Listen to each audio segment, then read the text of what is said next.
Músculo cardíaco, el corazón como bomba y la función de las válvulas cardíacas.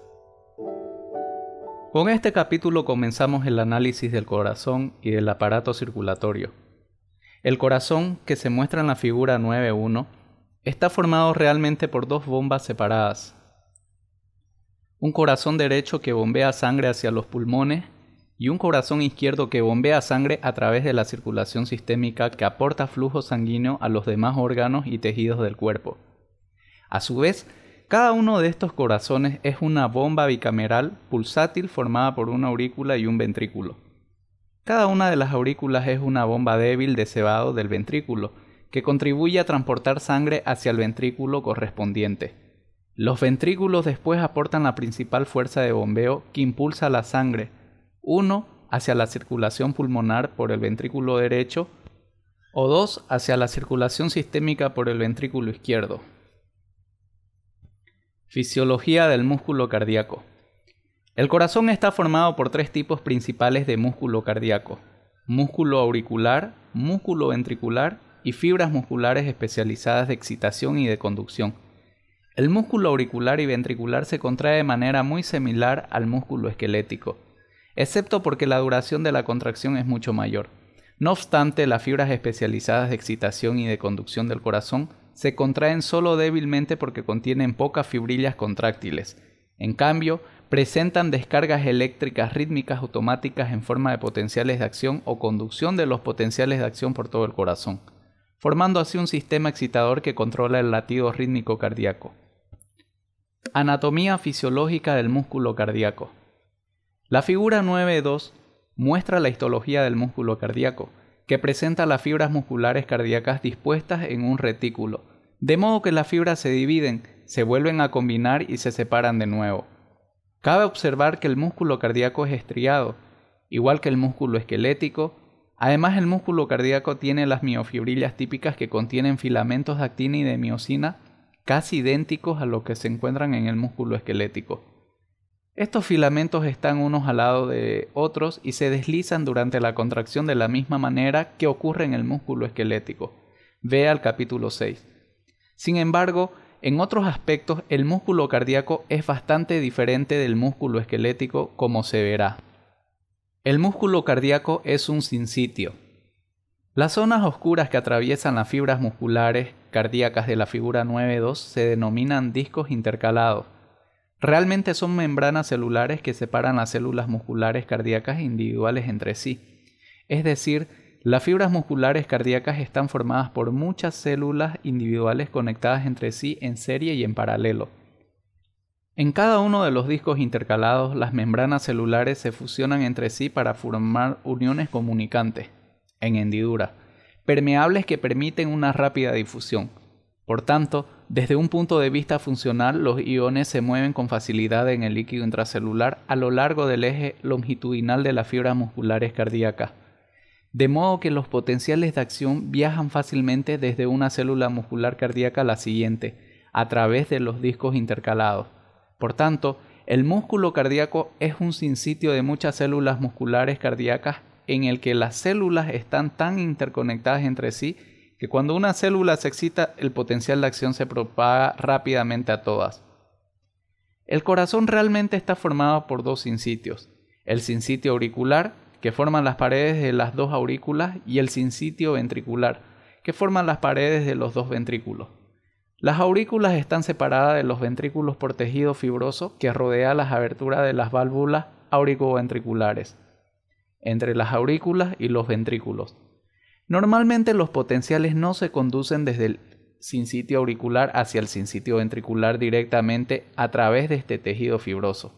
Por el contrario, son solo conducidos por medio de un sistema de conducción especializado denominado haz atrioventricular, que es un fascículo de fibras de conducción de varios milímetros de diámetro que se analiza en el capítulo 10. Esta división del músculo del corazón en dos sinsitios funcionales permite que las aurículas se contraigan un pequeño intervalo antes de la contracción ventricular, lo que es importante para la eficacia del bombeo del corazón. Potenciales de acción en el músculo cardíaco.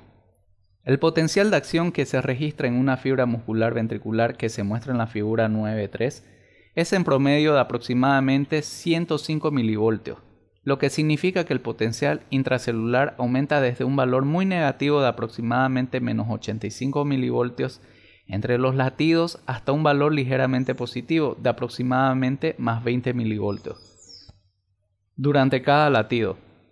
Después de la espiga inicial, la membrana permanece despolarizada durante aproximadamente 0,2 segundos, mostrando una meseta, seguida al final de la meseta de una repolarización súbita. La presencia de esta meseta del potencial de acción hace que la contracción ventricular dure hasta 15 veces más en el músculo cardíaco que en el músculo esquelético. ¿Qué produce el potencial de acción prolongado y la meseta?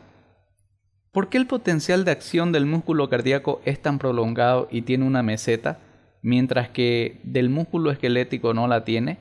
Las respuestas biofísicas básicas a esas preguntas se presentaron en el capítulo 5, aunque merece la pena resumirlas aquí. Al menos dos diferencias importantes entre las propiedades de la membrana del músculo cardíaco y esquelético son responsables del potencial de acción prolongado y de la meseta del músculo cardíaco.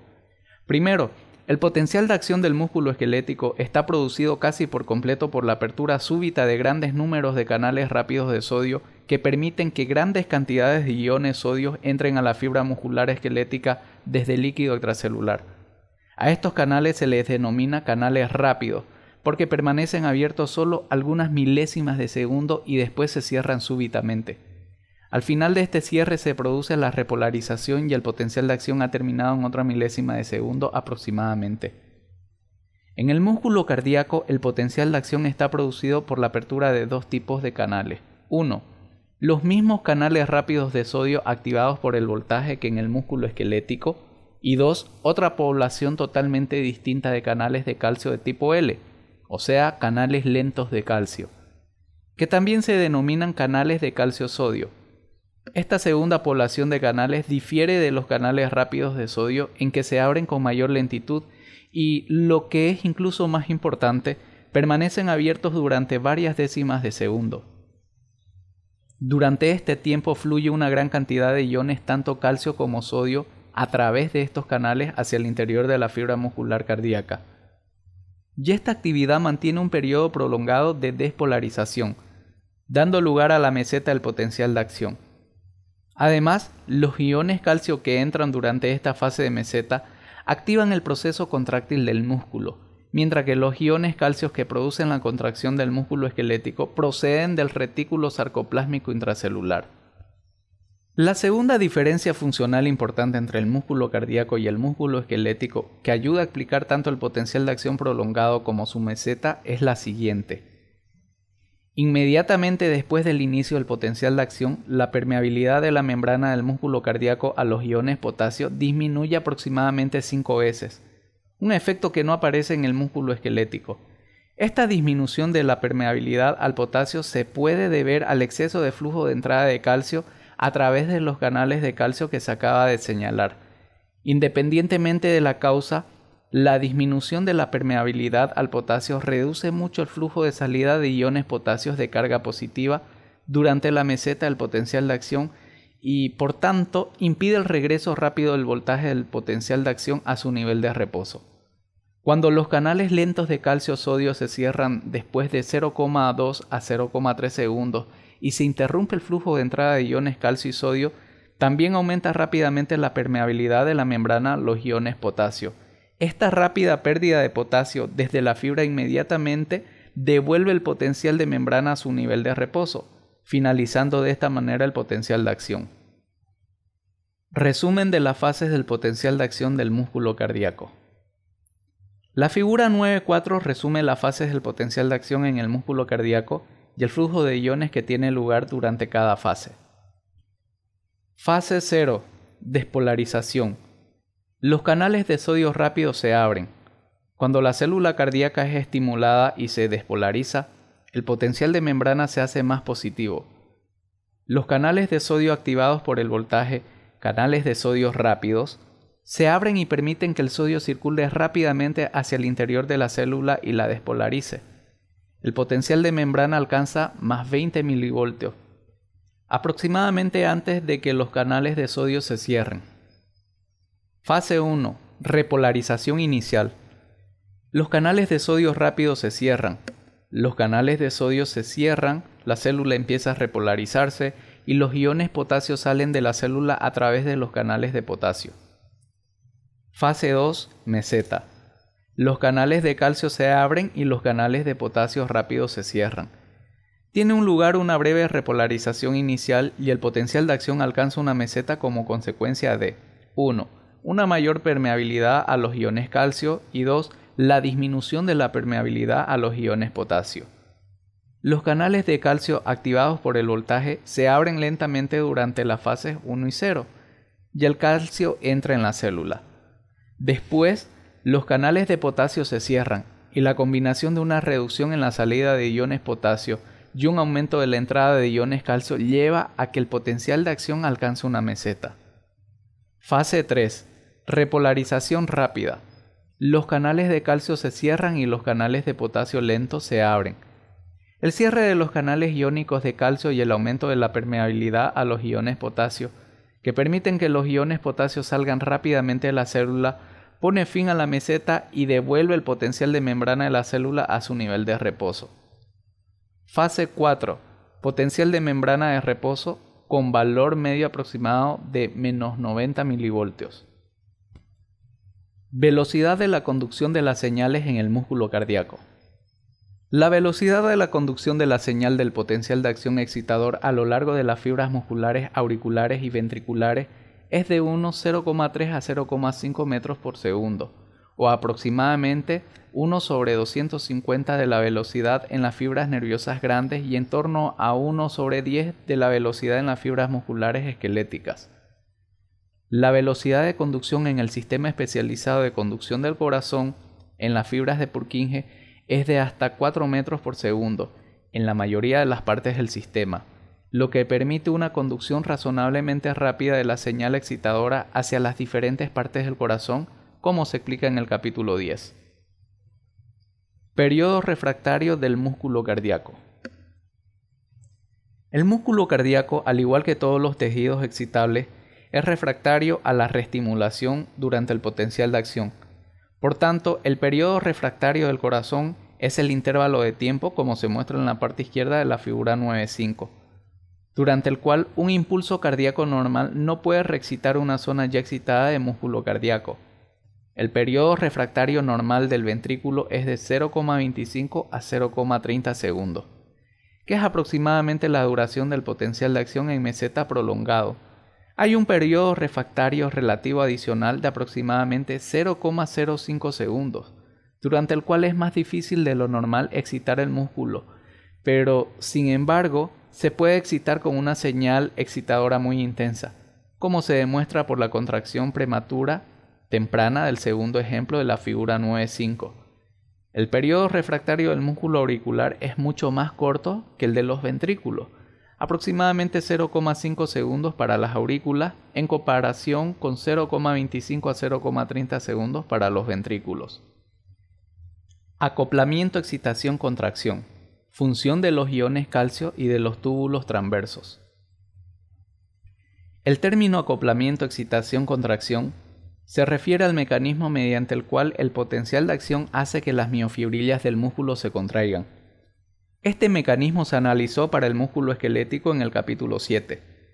Una vez más, hay diferencias en este mecanismo en el músculo cardíaco que tienen efectos importantes sobre las características de su contracción.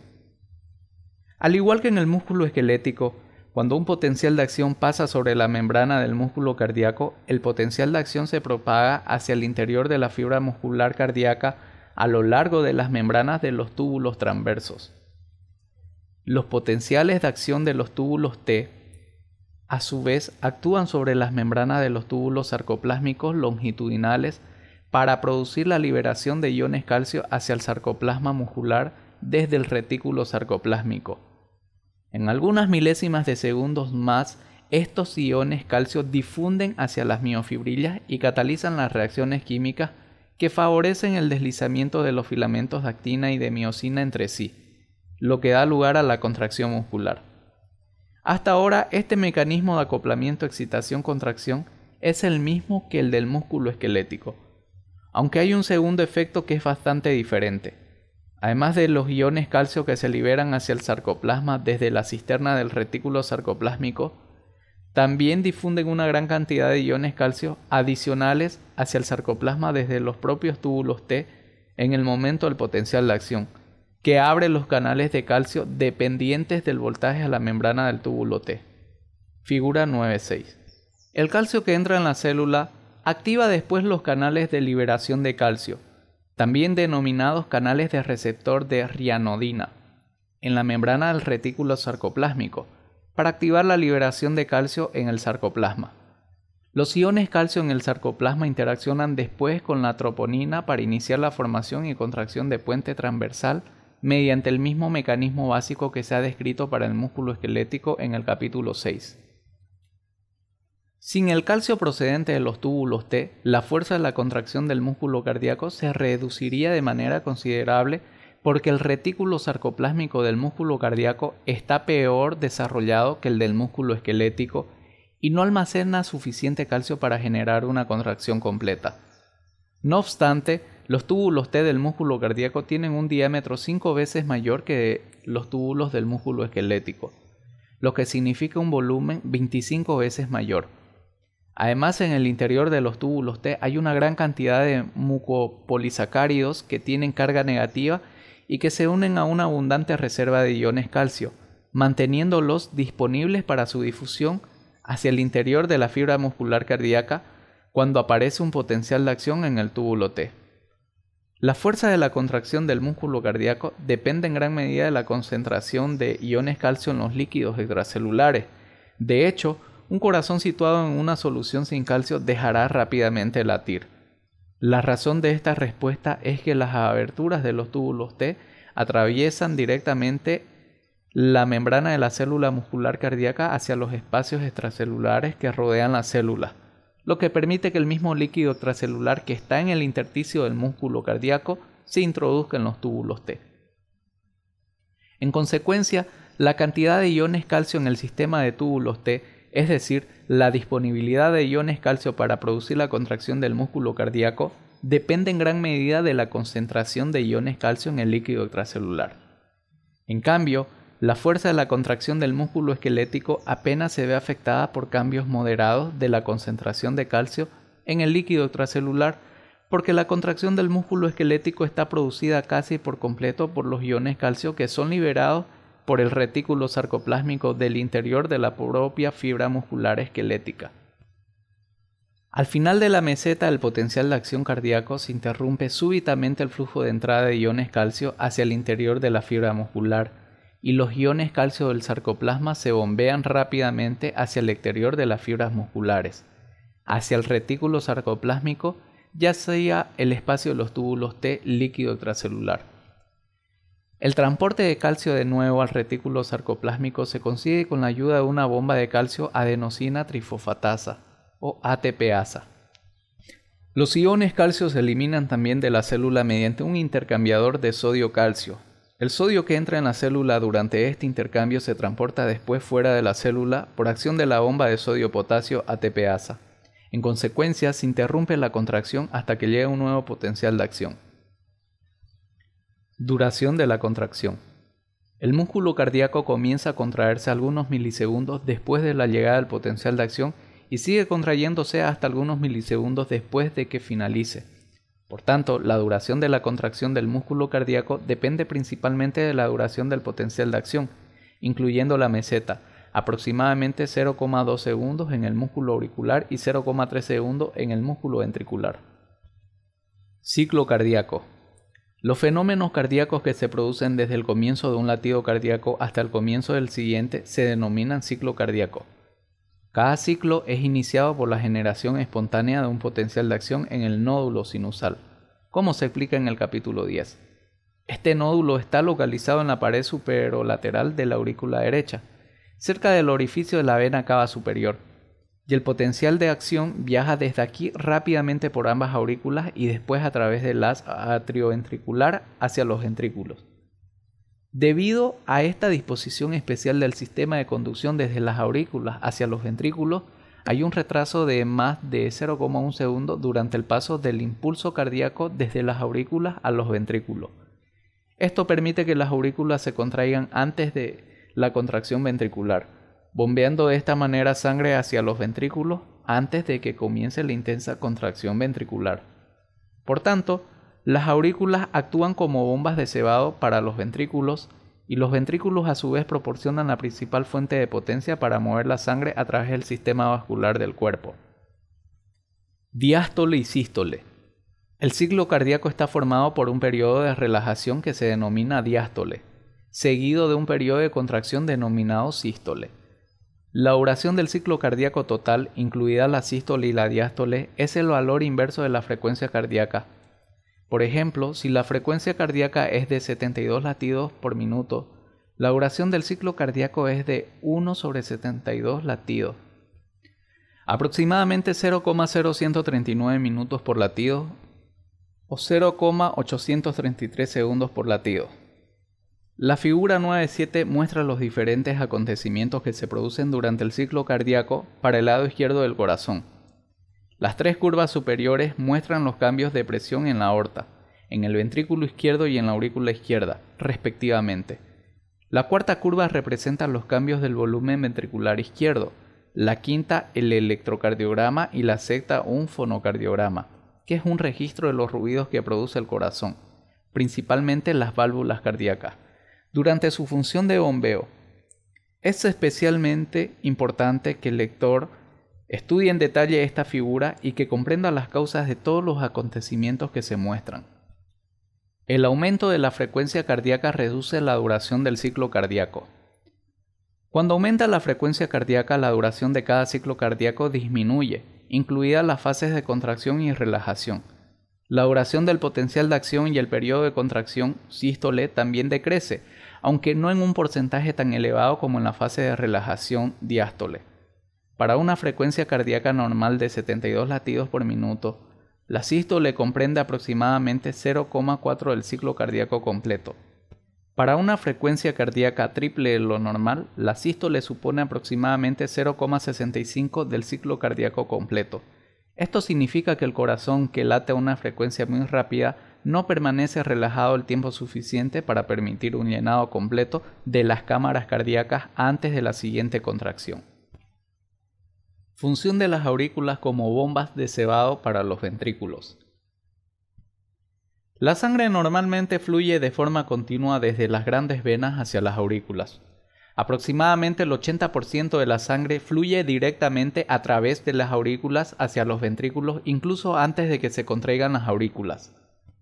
Después, la contracción auricular habitualmente produce un llenado de un 20% adicional de los ventrículos.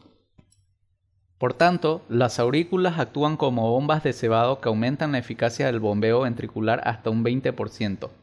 Sin embargo, el corazón puede seguir funcionando en la mayor parte de las condiciones incluso sin esta eficacia de un 20% adicional, porque normalmente tiene la capacidad de bombear entre el 300 y el 400% más sangre de la que necesita el cuerpo en reposo.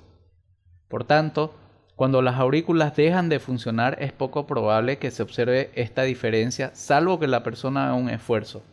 En este caso, de manera ocasional, aparecen síntomas agudos de insuficiencia cardíaca, especialmente disnea. Cambios de presión en las aurículas. Las ondas A, C y B. En la curva de presión auricular de la figura 9.7 se muestran tres pequeñas elevaciones de presión, denominadas curvas de presión auricular A, C y B. La onda A está producida por la contracción auricular. Habitualmente la presión auricular derecha aumenta de 4 a 6 milímetros de mercurio durante la contracción auricular y la presión auricular izquierda aumenta aproximadamente de 7 a 8 milímetros de mercurio. La onda C se produce cuando los ventrículos comienzan a contraerse. Está producida en parte por un ligero flujo retrógrado de sangre hacia las aurículas al comienzo de la contracción ventricular, pero principalmente por la protrusión de las válvulas atrioventriculares, retrógradamente hacia las aurículas debido al aumento de presión de los ventrículos. La onda B se produce hacia el final de la contracción ventricular. Se debe al flujo lento de sangre hacia las aurículas desde las venas, mientras las válvulas atrioventriculares están cerradas durante la contracción ventricular. Después, cuando ya ha finalizado la contracción ventricular, las válvulas atrioventriculares se abren y permiten que esta sangre auricular almacenada fluya rápidamente hacia los ventrículos, lo que hace que la onda B desaparezca. Función de los ventrículos como bombas. Los ventrículos se llenan de sangre durante la diástole. Durante la sístole ventricular se acumulan grandes cantidades de sangre en las aurículas derecha e izquierda, porque las válvulas atrioventriculares están cerradas. Por tanto, tan pronto como ha finalizado la sístole y las presiones ventriculares disminuyen de nuevo a sus valores diastólicos bajos, el aumento moderado de presión que se ha generado en las aurículas durante la sístole ventricular inmediatamente abre las válvulas atrioventriculares y permite que la sangre fluya rápidamente hacia los ventrículos, como se muestra en la elevación de la curva de volumen ventricular izquierdo de la figura 9.7. Es el denominado periodo de llenado rápido de los ventrículos. El periodo de llenado rápido dura aproximadamente el primer tercio de la diástole. Durante el tercio medio de la diástole normalmente solo fluye una pequeña cantidad de sangre hacia los ventrículos. Esta es la sangre que continúa drenando hacia las aurículas desde las venas y que pasa a través de las aurículas directamente hacia los ventrículos. Durante el último tercio de la diástole, las aurículas se contraen y aportan un impulso adicional al flujo de entrada de sangre hacia los ventrículos. Este mecanismo es responsable de aproximadamente el 20% del llenado de los ventrículos durante cada ciclo cardíaco. Desbordamiento de los ventrículos durante la sístole. Periodo de contracción isométrica. Inmediatamente después del comienzo de la contracción ventricular se produce un aumento súbito de presión ventricular, como se muestra en la figura 9.7, lo que hace que se cierren las válvulas atrioventriculares. Después son necesarios otros 0,02 a 0,03 segundos para que el ventrículo acumule una presión suficiente para abrir las válvulas atrioventriculares semilunares, aórtica y pulmonar, contra las presiones de la aorta y de la arteria pulmonar. Por tanto, durante este periodo se produce contracción en los ventrículos, pero no se produce vaciado. Es el llamado periodo de contracción isovolumétrica o isométrica, lo que quiere decir que se produce aumento de la tensión en el músculo cardíaco, pero con un acortamiento escaso o nulo de las fibras musculares. Periodo de eyección. Cuando la presión ventricular izquierda aumenta ligeramente por encima del 80 milímetros de mercurio y la presión ventricular derecha ligeramente por encima de 8 milímetros de mercurio, las presiones ventriculares abren las válvulas semilunares, inmediatamente comienza a salir la sangre de los ventrículos. Aproximadamente el 60% de la sangre del ventrículo al final de la diástole es expulsada durante la sístole. En torno al 70% de esta porción es expulsado durante el primer tercio del periodo de eyección y el 30% restante del vaciado se produce durante los 2 tercios siguientes. Por tanto, el primer tercio se denomina periodo de eyección rápida y los 2 tercios finales periodo de eyección lenta. Periodo de relajación isovolumétrica. Al final de la sístole comienza súbitamente la relajación ventricular, lo que permite que las presiones intraventriculares derecha e izquierda disminuyan rápidamente. Las presiones elevadas de las grandes arterias distendidas que se acaban de llenar con la sangre que procede de los ventrículos que se han contraído empujan inmediatamente la sangre de nuevo hacia los ventrículos, lo que cierra súbitamente las válvulas aórtica y pulmonar. Durante otros 0,03 a 0,06 segundos el músculo cardíaco sigue relajándose, aun cuando no se modifica el volumen ventricular, dando lugar al periodo de relajación isovolumétrica o isométrica. Durante este periodo las presiones intraventriculares disminuyen rápidamente y regresan a sus valores diastólicos. Después se abren las válvulas atrioventriculares para comenzar un nuevo ciclo de bombeo ventricular. Volumen telediastólico, volumen telesistólico y volumen sistólico. Durante la diástole, el llenado normal de los ventrículos aumenta el volumen de cada uno de los ventrículos hasta aproximadamente 110 a 120 mililitros. Este volumen se denomina volumen telediastólico. Después, a medida que los ventrículos se vacían durante la sístole, el volumen disminuye aproximadamente 70 mililitros. lo que se denomina volumen sistólico. El volumen restante que queda en cada uno de los ventrículos, aproximadamente 40-50 mililitros, se denomina volumen telesistólico. La fracción del volumen telediastólico que es propulsada se denomina fracción de eyección, que habitualmente es igual a 0,6 o al 60% aproximadamente. Cuando el corazón se contrae con fuerza, el volumen telesistólico puede disminuir hasta un valor tan bajo como 10 a 20 mililitros. Por el contrario, cuando fluyen grandes cantidades de sangre hacia los ventrículos durante la sístole, los volúmenes telediastólicos ventriculares pueden llegar a ser tan grandes como 150 a 180 mililitros en el corazón sano. Mediante el aumento del volumen telediastólico y la reducción del volumen telesistólico se pueden aumentar el volumen sistólico hasta más del doble de lo normal. Las válvulas cardíacas evitan el flujo inverso de la sangre durante la sístole. Válvulas auriculoventriculares. Las válvulas auriculoventriculares, las válvulas tricúspide y mitral, impiden el flujo retrógrado de sangre desde los ventrículos hacia las aurículas durante la sístole, y las válvulas semilunares, es decir, las válvulas aórtica y de la arteria pulmonar, impiden el flujo retrógrado desde las arterias aorta y pulmonar hacia los ventrículos durante la diástole. Estas válvulas que se muestran en la figura 9.8 para el ventrículo izquierdo se cierran y abren pasivamente, es decir, se cierran cuando un gradiente de presión retrógrada empuja la sangre hacia atrás y se abren cuando un gradiente de presión anterógrada fuerza la sangre en dirección anterógrada. Por motivos anatómicos, las válvulas auriculoventriculares, que están formadas por una película delgada, casi no precisan ningún flujo retrógrado para cerrarse, mientras que las válvulas semilunares, que son mucho más fuertes, precisan un flujo retrógrado bastante rápido durante algunos milisegundos. Función de los músculos papilares. La figura 9.8 también muestra los músculos papilares que se unen a los velos de las válvulas auriculoventriculares mediante las cuerdas tendinosas. Los músculos papilares se contraen cuando se contraen las paredes ventriculares, pero, al contrario de lo que se podría esperar, no contribuyen al cierre de las válvulas. Por el contrario, tiran de los velos de las válvulas hacia adentro, hacia los ventrículos, para impedir que protruyan demasiado hacia las aurículas durante la contracción ventricular. Si se produce la rotura de una cuerda tendinosa o si se produce parálisis de uno de los músculos papilares, la válvula protruye mucho hacia las aurículas durante la contracción ventricular, a veces tanto que se produce una fuga grave y da lugar a una insuficiencia cardíaca grave o incluso mortal. Válvulas aórtica y de la arteria pulmonar. Las válvulas semilunares, aórtica y pulmonar funcionan de una manera bastante distinta de las válvulas auriculoventriculares. Primero, las elevadas presiones de las arterias al final de la sístole hacen que las válvulas semilunares se cierren súbitamente, a diferencia del cierre mucho más suave de las válvulas auriculoventriculares. Segundo, debido a sus orificios más pequeños, la velocidad de la eyección de la sangre a través de las válvulas aórtica y pulmonar es mucho mayor que a través de las válvulas auriculoventriculares, que son mucho mayores. Además, debido al cierre rápido y a la eyección rápida, los bordes de las válvulas aórtica y pulmonar están sometidos a una abrasión mecánica mucho mayor que las válvulas auriculoventriculares. Las válvulas auriculoventriculares tienen el soporte de las cuerdas tendinosas, lo que no ocurre en el caso de las válvulas semilunares.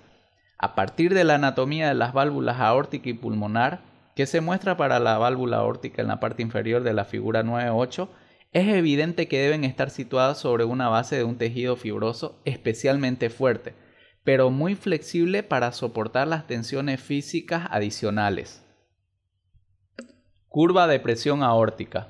Cuando el ventrículo izquierdo se contrae, la presión ventricular aumenta rápidamente hasta que se abre la válvula aórtica. Posteriormente, después que se haya abierto la válvula, la presión del ventrículo aumenta mucho menos rápidamente, como se muestra en la figura 9.6, porque la sangre sale inmediatamente del ventrículo hacia la aorta y después hacia las arterias de distribución sistémica. La entrada de sangre en las arterias durante la sístole hace que sus paredes se distiendan y que la presión aumente hasta aproximadamente 120 milímetros de mercurio. Al final de la sístole, después de que el ventrículo izquierdo haya dejado impulsar sangre y se haya cerrado la válvula aórtica, las paredes elásticas de las arterias mantienen una presión elevada en las arterias, incluso durante la diástole. Se produce una incisura en la curva de presión aórtica cuando se cierra la válvula aórtica. Está producida por un corto periodo de flujo retrógrado de sangre inmediatamente antes del cierre de la válvula, seguido por la interrupción súbita del flujo retrógrado. Después de que se haya cerrado la válvula aórtica, la presión en el interior de la aorta disminuye lentamente durante toda la sístole porque la sangre que está almacenada en las arterias elásticas distendidas fluye continuamente a través de los vasos periféricos de nuevo hacia las venas. Antes de que se contraiga de nuevo el ventrículo, la presión aórtica habitualmente ha disminuido hasta aproximadamente 80 milímetros de mercurio, presión diastólica, que es 2/3 de la presión máxima de 120 milímetros de mercurio, presión sistólica, que se produce en la aorta durante la contracción ventricular. Las curvas de presión del ventrículo derecho y de la arteria pulmonar son similares a las de la aorta, excepto que las presiones tienen una magnitud de solo aproximadamente un sexto, como se analiza en el capítulo 14. Relación de los tonos cardíacos con el bombeo cardíaco. Cuando se ausculta el corazón con un estetoscopio no se oye la apertura de las válvulas porque este es un proceso relativamente lento, que no suele hacer ruido. Sin embargo, cuando las válvulas se cierran, los velos de las válvulas y los líquidos circundantes vibran bajo la influencia de los cambios súbitos de presión, generando un sonido que viaja en todas las direcciones a través del tórax. Cuando se contraen los ventrículos, primero se oye un ruido que está producido por el cierre de las válvulas auriculoventriculares. El tono de la vibración es bajo y relativamente prolongado, y se conoce como el primer tono cardíaco. Cuando se cierran las válvulas aórticas y pulmonar al final de la sístole, se oye un golpe seco y rápido, porque estas válvulas se cierran rápidamente y los líquidos circundantes vibran durante un periodo corto. Este sonido se denomina segundo tono cardíaco. Las causas precisas de los tonos cardíacos se analizan con más detalle en el capítulo 23, en relación con la ocultación de los tonos con el estetoscopio. Generación de trabajo del corazón. El trabajo sistólico del corazón es la cantidad de energía que el corazón convierte en trabajo durante cada latido cardíaco, mientras bombea sangre hacia las arterias. El trabajo minuto es la cantidad total de energía que se convierte en el trabajo en un minuto. Este parámetro es igual al trabajo sistólico multiplicado por la frecuencia cardíaca por minuto. El trabajo del corazón se utiliza de dos maneras. Primero, la mayor proporción se utiliza con mucho para mover la sangre desde las venas de baja presión hacia las arterias de alta presión. Esto se denomina trabajo volumen-presión o trabajo externo. Segundo, una pequeña proporción de la energía se utiliza para acelerar la sangre hasta su velocidad de eyección a través de las válvulas aórtica y pulmonar, que es el componente de energía cinética del flujo sanguíneo del trabajo cardíaco. El trabajo externo del ventrículo derecho es normalmente alrededor de la sexta parte del trabajo del ventrículo izquierdo, debido a la diferencia de 6 veces de las presiones sistólicas que bombean los dos ventrículos. El trabajo adicional de cada uno de los ventrículos necesario para generar la energía cinética del flujo sanguíneo es proporcional a la masa de sangre que se expulsa multiplicada por el cuadrado de la velocidad de eyección. Habitualmente, el trabajo del ventrículo izquierdo necesario para crear la energía cinética del flujo sanguíneo es de solo un 1% del trabajo total del ventrículo y por tanto se ignora en el cálculo del trabajo sistólico total. Sin embargo, en ciertas situaciones anormales, como en la estenosis aórtica, en la que la sangre fluye con una gran velocidad a través de la válvula estenosada, puede ser necesario más del 50% del trabajo total para generar la energía cinética del flujo sanguíneo. Análisis gráfico del bombeo ventricular. La figura 9.9 muestra un diagrama que es especialmente útil para explicar los mecanismos de bombeo del ventrículo izquierdo. Los componentes más importantes del diagrama son las dos curvas denominadas presión diastólica y presión sistólica. Estas curvas son curvas volumen-presión. La curva de presión diastólica se determina llenando el corazón con volúmenes de sangre progresivamente mayores y midiendo la presión diastólica inmediatamente antes de que se produzca la contracción ventricular, que es la presión telediastólica del ventrículo.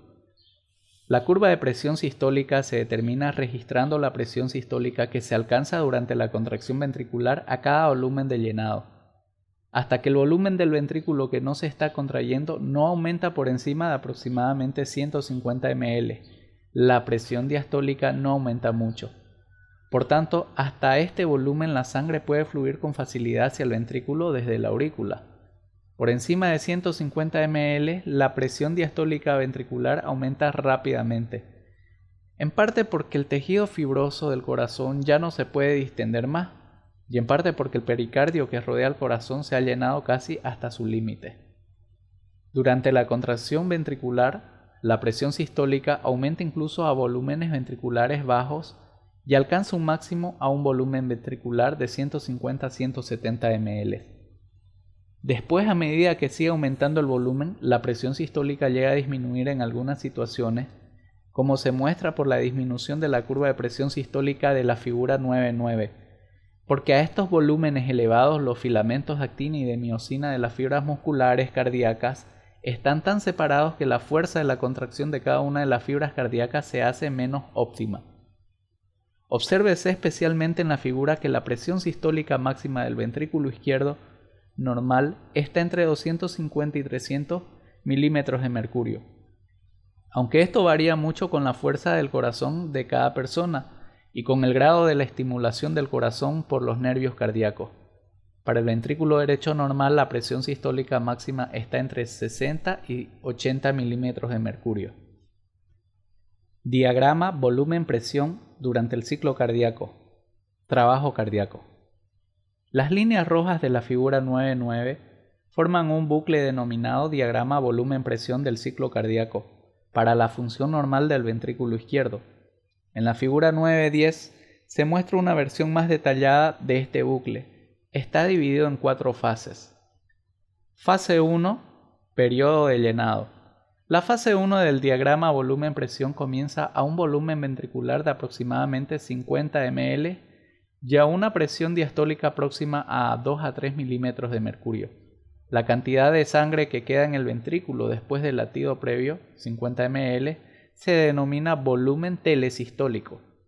A medida que la sangre venosa fluye hacia el ventrículo desde la aurícula izquierda, el volumen ventricular normalmente aumenta hasta aproximadamente 120 ml, el denominado volumen telediastólico, un aumento de 70 ml. Por tanto, el diagrama volumen-presión durante la fase 1 se extiende a lo largo de la línea en la figura 9.9, señalada como I, y desde el punto A al punto B en la figura 9.10, en la que el volumen aumenta hasta 120 ml y la presión diastólica aumenta hasta aproximadamente 5 a 7 milímetros de mercurio. Fase 2. Periodo de contracción isovolumétrica. Durante la contracción isovolumétrica, el volumen del ventrículo no se modifica porque todas las válvulas están cerradas. Sin embargo, la presión en el interior del ventrículo aumenta hasta igualarse a la presión que hay en la aorta, hasta un valor de presión de aproximadamente 80 milímetros de mercurio, como se señala mediante el punto C. Vea la figura 9.10. Fase 3. Periodo de eyección. Durante la eyección, la presión sistólica aumenta incluso más debido a una contracción aún más intensa del ventrículo. Al mismo tiempo, el volumen del ventrículo disminuye porque la válvula aórtica ya se ha abierto y la sangre sale del ventrículo hacia la aorta. Por tanto, en la figura 9.9, la curva señalada 3, o periodo de eyección, registra los cambios del volumen y de la presión sistólica durante este periodo de eyección. Fase 4. Periodo de relajación isovolumétrica. Al final del periodo de eyección, punto D, vea figura 9.10, se cierra la válvula aórtica y la presión ventricular disminuye de nuevo hasta el nivel de la presión diastólica. La línea marcada como 4 en números romanos, vea la figura 9.9, refleja esta disminución de la presión intraventricular sin cambios de volumen. Así, el ventrículo recupera su valor inicial, en el que quedan aproximadamente 50 ml de sangre en el ventrículo y la presión auricular es de aproximadamente de 2 a 3 milímetros de mercurio. El área que encierra este diagrama volumen-presión funcional, la zona sombreada denominada T, representa el trabajo cardíaco externo neto del ventrículo durante su ciclo de contracción. En estudios experimentales de contracción cardíaca, este diagrama se utiliza para calcular el trabajo cardíaco. Cuando el corazón bombea grandes cantidades de sangre, el área del diagrama de trabajo se hace mucho mayor. Es decir, se extiende más hacia la derecha porque el ventrículo se llena con más sangre durante la diástole. Se eleva mucho más porque el ventrículo se contrae con mayor presión y habitualmente se extiende más a la izquierda porque el ventrículo se contrae hasta un menor volumen, especialmente si el sistema nervioso simpático estimula un aumento de actividad del ventrículo. Conceptos de precarga y poscarga. Cuando se evalúan las propiedades contráctiles del músculo, es importante especificar el grado de tensión del músculo cuando comienza a contraerse, que se denomina precarga, y especificar la carga contra la que el músculo ejerce su fuerza contráctil, que se denomina poscarga. Para la contracción cardíaca habitualmente se considera que la precarga es la presión telediastólica cuando el ventrículo ya se ha llenado. La poscarga del ventrículo es la presión de la aorta que sale del ventrículo.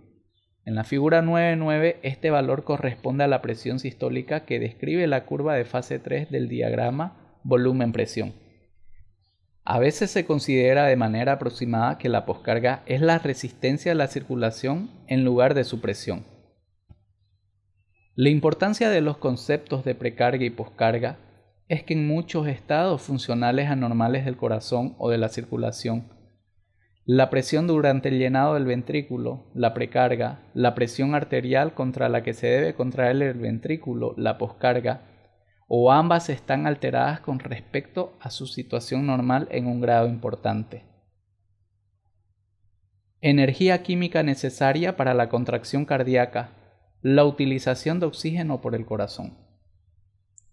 El músculo cardíaco, al igual que el músculo esquelético, utiliza energía química para realizar el trabajo de contracción.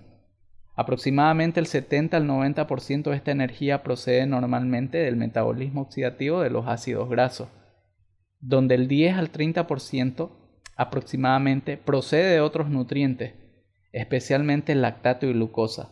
Por tanto, la velocidad del consumo de oxígeno por el miocardio es una medida excelente de la energía química que se libera mientras el corazón realiza su trabajo. Las diferentes reacciones químicas que liberan esta energía se analizan en los capítulos 68 y 69. Los estudios experimentales han demostrado que el consumo de oxígeno del corazón y la energía química invertida durante la contracción están relacionados directamente con el área sombreada total de la figura 9.9. Esta parte sombreada consiste en el trabajo externo, T, según se ha explicado anteriormente, y en una parte adicional denominada energía potencial, señalada como EP. La energía potencial representa el trabajo adicional que podría realizarse por contracción del ventrículo si éste debiera vaciar por completo toda la sangre en la cámara con cada contracción. El consumo del oxígeno ha demostrado ser también casi proporcional a la tensión que se produce en el músculo cardíaco durante la contracción multiplicada por la duración de tiempo durante la cual persiste la contracción, denominada índice de tensión tiempo. Como la tensión es alta cuando lo es la presión sistólica, en correspondencia se usa más oxígeno. Además, se gasta mucha más energía química a presiones sistólicas normales cuando el ventrículo está dilatado anómalamente debido a que la tensión del músculo cardíaco durante la contracción es proporcional a la presión multiplicada por el diámetro del ventrículo. Esto se hace especialmente importante en caso de insuficiencia cardíaca, en la que el ventrículo cardíaco está dilatado y paradójicamente la cantidad de energía química necesaria para una cantidad dada de trabajo cardíaco es mayor de lo normal, incluso cuando el corazón ya está desfalleciendo. Eficiencia de la contracción cardíaca. Durante la contracción del músculo cardíaco, la mayor parte de la energía química que se gasta se convierte en calor, y una porción mucho menor en trabajo. El cociente del trabajo respecto al gasto de energía química total se denomina eficiencia de la contracción cardíaca, o simplemente eficiencia del corazón. La eficiencia máxima del corazón normal está entre el 20 y el 25%.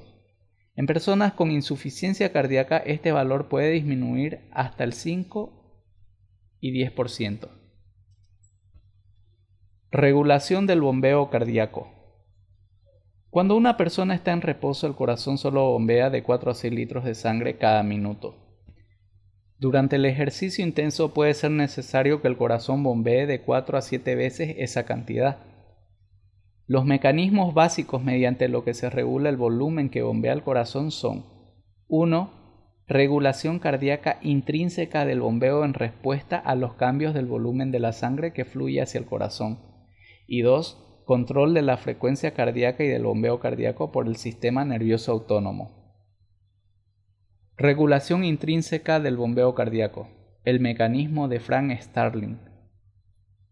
En el capítulo 20 se verá que en la mayoría de las situaciones la cantidad de sangre que bombea el corazón cada minuto está determinada en gran medida por lo común, por la velocidad del flujo sanguíneo hacia el corazón desde las venas, que se denomina retorno venoso. Es decir, todos los tejidos periféricos del cuerpo controlan su propio flujo sanguíneo local, y todos los flujos tisulares locales se combinan y regresan a través de las venas hacia la aurícula derecha. El corazón a su vez bombea automáticamente hacia las arterias esta sangre que le llega, de modo que puede fluir de nuevo por el circuito. Esta capacidad intrínseca del corazón de adaptarse a volúmenes crecientes de flujo sanguíneo de entrada se denomina mecanismo de Frank Starling del corazón, en honor de Otto Frank y Ernest Starling, dos grandes fisiólogos de hace un siglo. Básicamente, el mecanismo de Frank Starling significa que cuando más se distiende el músculo cardíaco durante el llenado, mayor es la fuerza de contracción y mayor es la cantidad de sangre que bombea hacia la aorta. O, enunciado de otra manera, dentro del límite fisiológico, el corazón bombea toda la sangre que le llega procedente de las venas. ¿Cuál es la explicación del mecanismo de Frank Starling? Cuando una cantidad adicional de sangre fluye hacia los ventrículos, el propio músculo cardíaco es distendido hasta una mayor longitud. Esta distensión, a su vez, hace que el músculo se contraiga con más fuerza porque los filamentos de actina y de miosina son desplazados hacia un grado más óptimo de superposición para la generación de fuerza. Por tanto, el ventrículo, debido al aumento de la función de bomba, bombea automáticamente la sangre adicional hacia las arterias. Esta capacidad del músculo distendido hasta una longitud óptima de contraerse con un aumento del trabajo cardíaco es característica de todo el músculo estriado, como se explica en el capítulo 6, y no es simplemente una característica del músculo cardíaco. Además del importante efecto del aumento de longitud del músculo cardíaco, hay otro factor que aumenta la función de bomba del corazón cuando aumenta su volumen. La distensión de la pared de la aurícula derecha aumenta directamente la frecuencia cardíaca en un 10 y 20%, lo que también contribuye a aumentar la cantidad de sangre que se bombea cada minuto, aunque su contribución es mucho menor que la del mecanismo de Frank Starling. Curvas de función ventricular. Una de las mejores formas de expresar la capacidad funcional de los ventrículos de bombear sangre es mediante las curvas de función ventricular. La figura 9.11 muestra un tipo de curva de función ventricular denominada curva de trabajo sistólico. Obsérvese que a medida que aumenta la presión auricular de cada uno de los lados del corazón, el trabajo sistólico de ese lado aumenta hasta que alcanza el límite de la capacidad de bombeo del ventrículo. La figura 9.12 muestra otro tipo de curva de función ventricular denominada curva de volumen ventricular. Las dos curvas de esta figura representan la función de los ventrículos del corazón humano basadas en datos extrapolados de estudio con animales experimentales. A medida que aumentan las presiones, las aurículas derecha e izquierda, también lo hacen los volúmenes ventriculares por minutos respectivos. Así las curvas de función ventricular son otra forma de expresar el mecanismo de Frank Starling del corazón. Es decir, a medida que los ventrículos se llenan en respuesta a unas presiones auriculares más altas, se produce aumento del volumen de los dos ventrículos y de la fuerza de la contracción del músculo cardíaco, lo que hace que el corazón bombee mayores cantidades de sangre hacia las arterias. Control del corazón por los nervios simpáticos y parasimpáticos. La eficacia de la función de bomba del corazón también está controlada por los nervios simpáticos y parasimpáticos. Estos son los vagos, que inervan de forma abundante el corazón, como se muestra en la figura 9.13. Para niveles dados de presión auricular de entrada, la cantidad de sangre que se bombea cada minuto, o sea, el gasto cardíaco, con frecuencia se puede aumentar más de un 100% por la estimulación simpática.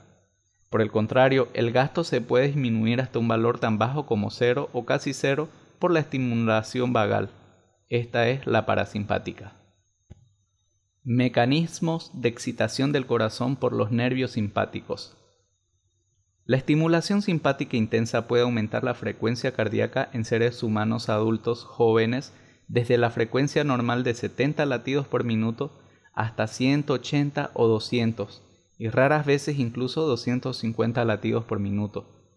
Además, la estimulación simpática aumenta la fuerza de la contracción cardíaca hasta el doble de lo normal, aumentando de esta manera el volumen de sangre que se bombea y aumentando la presión de eyección. Así, con frecuencia la estimulación simpática puede aumentar el gasto cardíaco máximo hasta 2 o 3 veces, además del aumento del gasto que produce el mecanismo de Frank Starling que ya se ha comentado. Por el contrario, la inhibición de los nervios simpáticos del corazón puede disminuir la función de bomba del corazón en un grado moderado.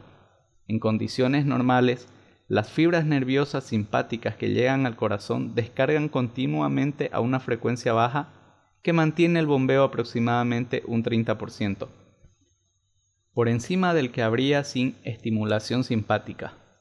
Por tanto, cuando la actividad del sistema nervioso simpático disminuye por debajo de lo normal, tanto de la frecuencia cardíaca como la fuerza de la contracción del músculo ventricular se reducen, con lo que disminuye el nivel de bombeo cardíaco hasta un 30% por debajo de lo normal. La estimulación parasimpática vagal reduce la frecuencia cardíaca y la fuerza de la contracción. La estimulación intensa de las fibras nerviosas parasimpáticas de los nervios vagos que llegan al corazón pueden interrumpir el latido cardíaco durante algunos segundos, pero después el corazón habitualmente escapa y late a una frecuencia de 20 a 40 latidos por minuto mientras continúe la estimulación parasimpática. Además, la estimulación vagal intensa puede reducir la fuerza de la contracción del músculo cardíaco en un 20 a 30%. Las fibras vagales se distribuyen principalmente por las aurículas y no mucho en los ventrículos, en los que se produce la contracción de potencia del corazón. Esta distribución explica por qué el efecto de la estimulación vagal tiene lugar principalmente sobre la reducción de la frecuencia cardíaca, en lugar de reducir mucho la fuerza de la contracción del corazón.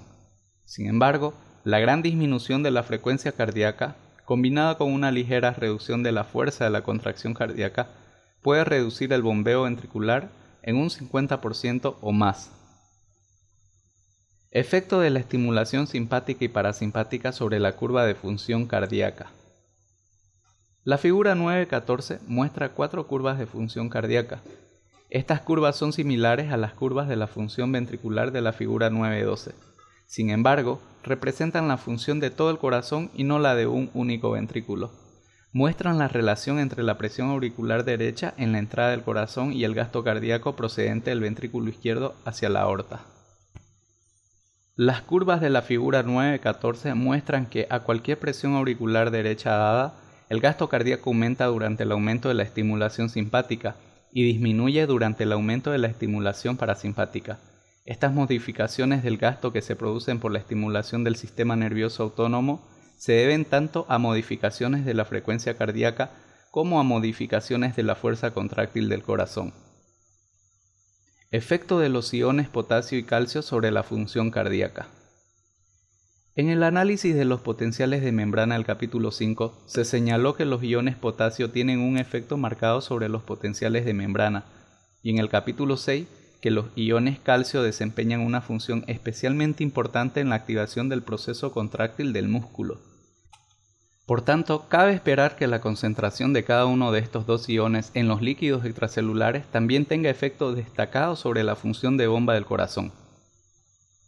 Efecto de los iones potasio. El exceso de potasio hace que el corazón esté dilatado y flácido, y también reduce la frecuencia cardíaca. Grandes cantidades de potasio también pueden bloquear la conducción del impulso cardíaco desde las aurículas hacia los ventrículos a través del haz auriculoventricular. La elevación de la concentración de potasio hasta solo 8 a 12 miliequivalentes por litro, 2 a 3 veces el valor normal, puede producir una profunda debilidad del corazón, una alteración del ritmo e incluso la muerte. Estos efectos se deben parcialmente al hecho de que una concentración elevada de potasio en los líquidos extracelulares reduce el potencial de membrana en reposo de las fibras del músculo cardíaco, como se explica en el capítulo 5. Es decir, la alta concentración de potasio en el líquido extracelular despolariza parcialmente la membrana celular, lo que provoca que el potencial de membrana sea menos negativo. Cuando disminuye el potencial de membrana, también lo hace la intensidad del potencial de acción, lo que hace que la contracción del corazón sea progresivamente más débil. Efecto de los iones calcio. Un exceso de iones calcio produce efectos casi exactamente contrarios a los de los iones potasio, haciendo que el corazón progrese hacia una contracción espástica. Este efecto está producido por el efecto directo de los iones calcio en el inicio del proceso contráctil cardíaco, como se explicó antes en el mismo capítulo. Por el contrario, el déficit de iones calcio produce debilidad cardíaca, similar al efecto de la elevación de la concentración de potasio. Afortunadamente, las concentraciones de iones calcio en la sangre normalmente están reguladas en un intervalo muy estrecho. Por tanto, los efectos cardíacos de las concentraciones anormales de calcio raras veces tienen significado clínico. Efecto de la temperatura sobre la función cardíaca. El aumento de la temperatura corporal, como ocurre durante la fiebre, produce un gran aumento de la frecuencia cardíaca, a veces hasta el doble del valor normal. El descenso de la temperatura produce una gran disminución de la frecuencia cardíaca, que puede disminuir hasta solo algunos latidos por minuto cuando una persona está cerca de la muerte por hipotermia en el intervalo de temperatura corporal de 16 grados a 21 grados Celsius. Estos efectos probablemente se deben al hecho de que el calor aumenta la permeabilidad de la membrana del músculo cardíaco a los iones que controlan la frecuencia cardíaca, acelerando el proceso de autoexcitación. La fuerza contráctil del corazón con frecuencia se incrementa transitoriamente, cuando hay un aumentado moderado de la temperatura, como ocurre durante el ejercicio corporal. Aunque una elevación prolongada de la temperatura agota los sistemas metabólicos del corazón y finalmente produce debilidad. Por tanto, la función óptima del corazón depende mucho del control adecuado de la temperatura corporal mediante los mecanismos que se explican en el capítulo 74. El incremento de la carga de presión arterial, hasta un límite, no disminuye el gasto cardíaco. Obsérvese en la figura 9.15 que el aumento de la presión arterial en la aorta no reduce el gasto cardíaco hasta que la presión arterial media aumenta por encima de aproximadamente 160 milímetros de mercurio. En otras palabras, durante la función normal del corazón a presiones arteriales sistólicas normales, 80 a 140 milímetros de mercurio, el gasto cardíaco está determinado casi totalmente por la facilidad del flujo sanguíneo a través de los tejidos corporales, que a su vez controla el retorno venoso de la sangre hacia el corazón. Este mecanismo es el principal tema del capítulo 20.